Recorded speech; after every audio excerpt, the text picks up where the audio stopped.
P, A comma B is the midpoint of a line segment between x's. Show that the equation of a line is x upon A plus y upon B is equal to 2.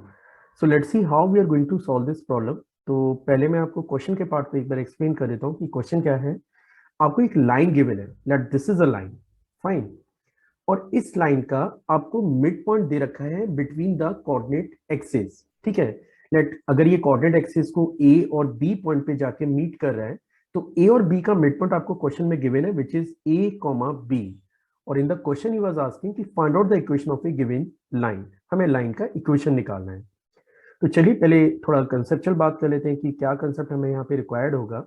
मान के चलिए कि आपके पास एक line है, ठीक है। मैं एक लाइन प्लॉट कर लेता हूं और ये लाइन एक्स एक्सिस पे कुछ इंटरसेप्ट जनरेट कर रही है और लेट ये इंटरसेप्ट की लेंथ अगर अल्फा है तो इसका कोऑर्डिनेट होगा अल्फा कॉमा 0। और अगर ये वाई एक्सिस पे बीटा यूनिट का इंटरसेप्ट कट कर रही है या बीटा लेंथ को कट कर रही है तो इसका कोऑर्डिनेट हमारे पास होगा 0 कॉमा बीटा की।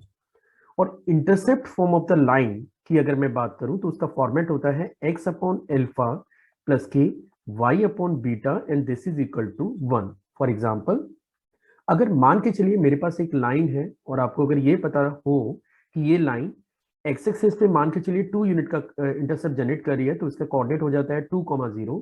और मान के चलिए वाई एक्सिस पे ये 3 यूनिट का कट कर रही है, लेट ये लेंथ अगर आपकी 3 है तो इसका कोऑर्डिनेट होगा 0,3।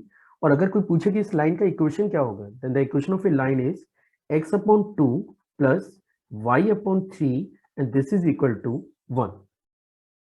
तो मैं उम्मीद कर रहा हूं कि इस क्वेश्चन में जो कंसेप्ट हमें रिक्वायर्ड है वो आपको समझ में आ रहा होगा। अब बात करते हैं कि how we will get the equation of the given line. देखिए, अगर मुझे ए का कोऑर्डिनेट पता लग जाए, अगर मुझे ए का कोऑर्डिनेट पता लग जाए और बी का भी कोऑर्डिनेट पता लग जाए तो while using the intercept form we are able to get the equation of a line. अब बात करते हैं कि ए और बी की के कोऑर्डिनेट हमें कैसे पता लगेंगे। इसके लिए सबसे पहले आपको सेक्शन फॉर्मूले को रिवाइज करना चाहिए कि अगर मान के चलिए ये एक पॉइंट पी है और इसका कोऑर्डिनेट है x1 कॉमा y1 और एक दूसरा पॉइंट है जिसका कोऑर्डिनेट है x2 कॉमा y2, ये दूसरे पॉइंट का कोऑर्डिनेट है। और अगर आपको मिड पॉइंट का कोऑर्डिनेट रिक्वायर्ड है तो मिड पॉइंट का कोऑर्डिनेट होता है x1 plus x2 divided by 2 comma y1 plus y2 divided by 2 थे। ये आपके मिड पॉइंट के कोऑर्डिनेट है। अब मुझे यहाँ पे ए और बी के कोऑर्डिनेट तो नोन नहीं है तो अपन इसे रैंडमली कुछ भी लेट कर लेते हैं। लेट में इसको x1 या चलिए कुछ चेंज कर लेते हैं, हम लोग इसको l कॉमा 0 लेट कर लेते हैं और इसको मैं 0 कॉमा m लेट कर लेता हूँ, ठीक है। तो this is actually l comma 0, तो इसको ठीक कर लेते हैं, this is l comma 0। So this point is l comma 0, ठीक है। अब ए और बी का मिड पॉइंट है ए और बी, ए कॉमा बी, तो हम लोग ये लिख सकते हैं कि l प्लस 0 दोनों का x कोऑर्डिनेट डिवाइडेड बाई 2 ये डाटा a के बराबर होगा और यहां से l की वैल्यू आ जाती है 2a यूनिट के बराबर। सिमिलरली 0, मैं अब ये y कोऑर्डिनेट पे कैलकुलेशन कर रहा हूं तो 0 प्लस m डिवाइडेड बाई 2 ये डाटा आपका b के इक्वल होगा और यहां से m की वैल्यू आपके पास आ जाती है 2b के इक्वल। तो फाइनली L हमारे पास 2a आ चुका है, L हमारे पास 2a आ चुका है और m की वैल्यू हमारे पास आ चुकी है 2b। अब अगर आपको लाइन की इक्वेशन क्लेम करनी है तो आप एक बार फिर से ध्यान दे सकते हैं कि let this is a Cartesian system.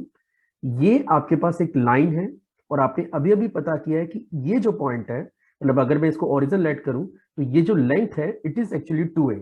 अगर ये लेंथ 2a है तो इसकी कोऑर्डिनेट हमारे पास है 2a,0। वैसे डायरेक्टली हमने कोऑर्डिनेट ही निकाले, बस मैं आपको ये बता रहा हूं कि ये लेंथ 2a के बराबर होगी। सिमिलरली ये कोऑर्डिनेट आपका 0,2b है और ये लेंथ आपकी 2b के बराबर होगी अगर a, b इसका मिड पॉइंट है तो। अब intersect form of the line को अगर मैं यूज करूं तो लाइन का इक्वेशन होगा x अपॉन ये डाटा which is 2a plus y upon ये डाटा which is 2b and this is equal to 1। और we can write it x upon a plus y upon b and this is equal to 2, and this is a expression which we have to prove in the given question.